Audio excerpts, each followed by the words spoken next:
দেখছেন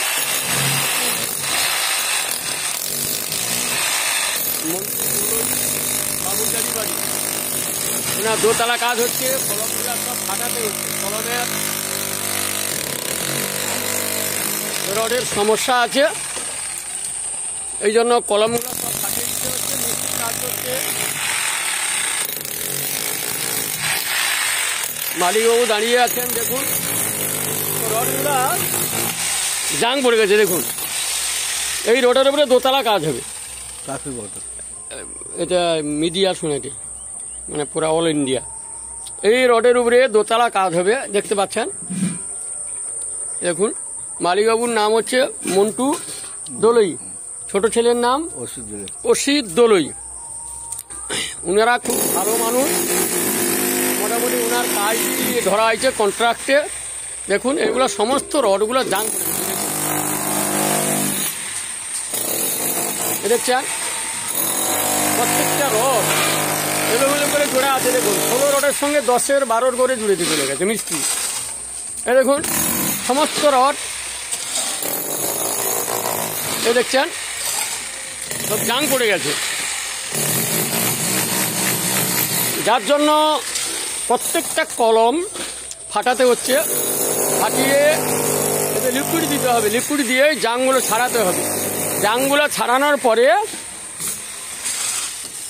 তারপরে আবার কলম বসাতে হবে। এই দেখুন কাজের কত এলোমেলো, দেখুন দেখছেন গাইড রিংগুলা করছে। দেখুন রিংগুলা এই রিংয়ে কাজ হয় না, সব এলোমেলো রিং। দেখুন দূর থেকে দেখাচ্ছি, রিংগুলাও দেখুন এলোমেলো, প্রত্যেকটা কলম দেখুন। এই দেখছেন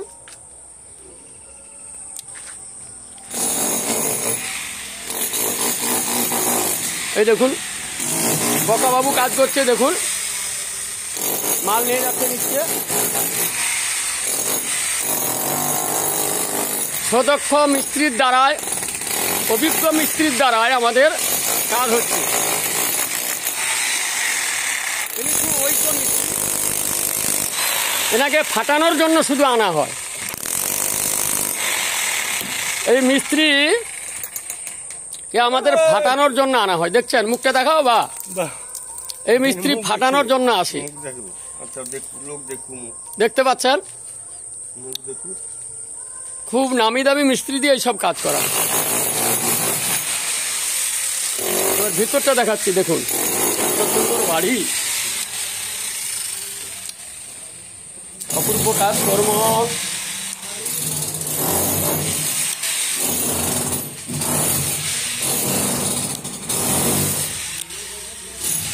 দেখছেন নিচে এলাম,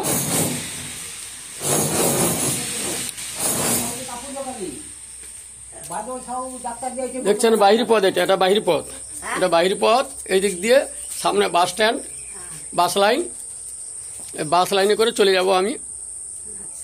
এটা মন্দির। এখানে মালিকবাবু বুঝছেন, অসিত বাবুর বাবা। মন্টু বাবু দুটি ছেলে নাকি বাবা? এক ছেলে অসিত বাবু আর এক ছেলে অলোক জানা, অলোক দোলই। অলোক দোলই উনার হচ্ছে শ্রীকৃষ্ণ বস্ত্রালয় আছে, উনি হচ্ছে অসিত বাবুর মা, মন্টু বাবুর স্ত্রী নাকি না? মন্টু বাবুর মা। রাধে রাধে, প্রেম সে বলো, প্রেম সে বলো। দেখছেন কত সুন্দর, দেখুন ঠাকুর রেখেছে। গাইড আপনারা দেখছেন, সবাই দেখতে পাচ্ছেন তো কি অপূর্ব মন্দির, কোন মনোরম শোভা। দেখুন সামনে bus stand, bus line. Radhe Radhe, এই দেখছেন দেখুন। আচ্ছা গাইড এখন রাখলাম, পরে আবার আপনাদের সঙ্গে কথা।